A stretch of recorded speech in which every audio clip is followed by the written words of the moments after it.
The primary objective of pathology techniques is to obtain accurate diagnoses or to detect any abnormalities in tissue specimens using various advanced approaches. Surgical pathology is the study of tissues removed from patients during surgery.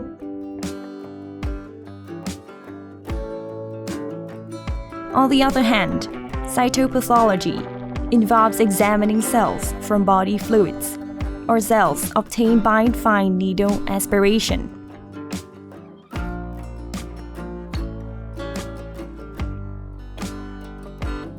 Common pathology techniques including 1.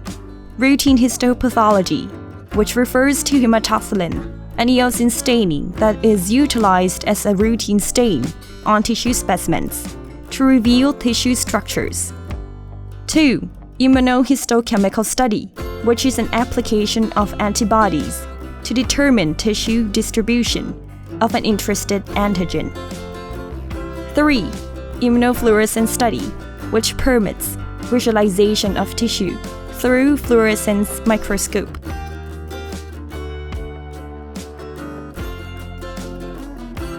Specimens with all aforementioned staining techniques will be processed on thin tissue sections, approximately 2 to 3 microns, and placed on microscope slides.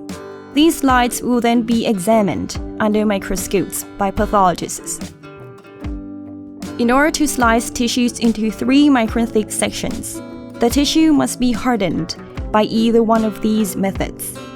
1. FFPE, formalin-fixed paraffin-embedded tissue method, is the prevailing method to preserve tissues for routine clinical diagnostics and archival purposes. 2. Frozen section is the process of rapid tissue sectioning by cooling the fresh tissue without fixation. To summarize tissue handling, specimen preparation, and tissue processing in surgical pathology. 1.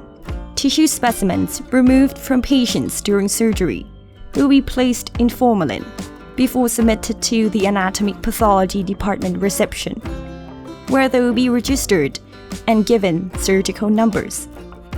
2. Specimens will undergo examination with bare eyes to obtain diagnostic information in a grazing room. 3.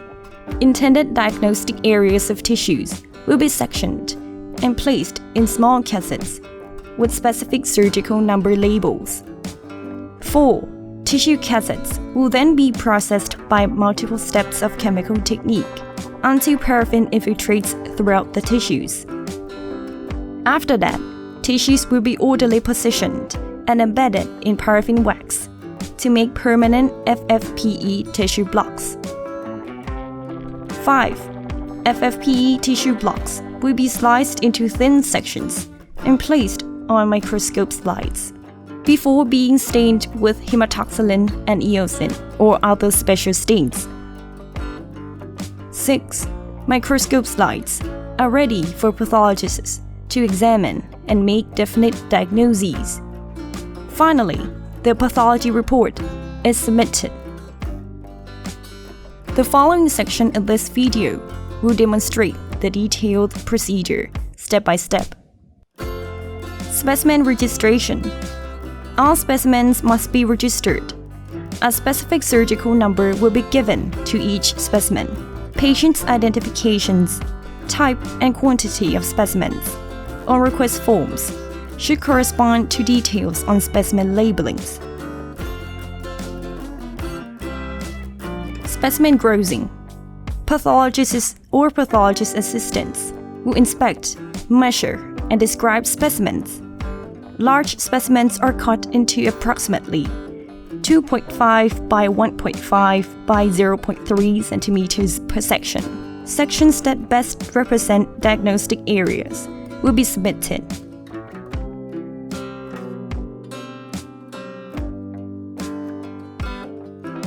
Tissue processing.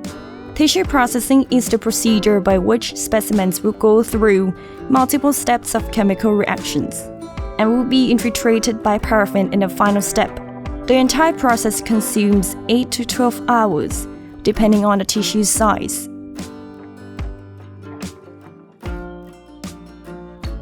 Specimen embedding and sectioning. Specimens are embedded and aligned properly at the bottom of the FFPE blocks. Then the FFPE blocks will be sliced into 2 to 3 microns thick sections with a rotary microtome and placed on microscope slides. After that, the microscope slides will be stained with H&E or other special stains.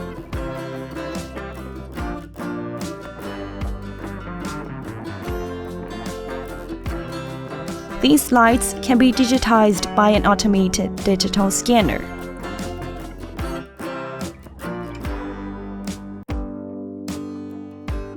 Lastly, pathologists analyze microscope slides and publish pathology reports.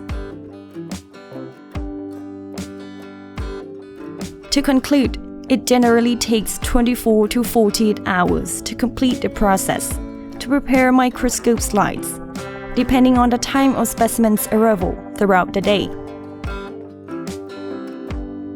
A period of time is essential for pathologists to analyze and generate detailed, precise diagnoses. Occasionally, special stains are needed for diagnosis, so the process of sectioning paraffin blocks and staining will be repeated, taking another 24 hours. Pathology reports will be written and published as the final step.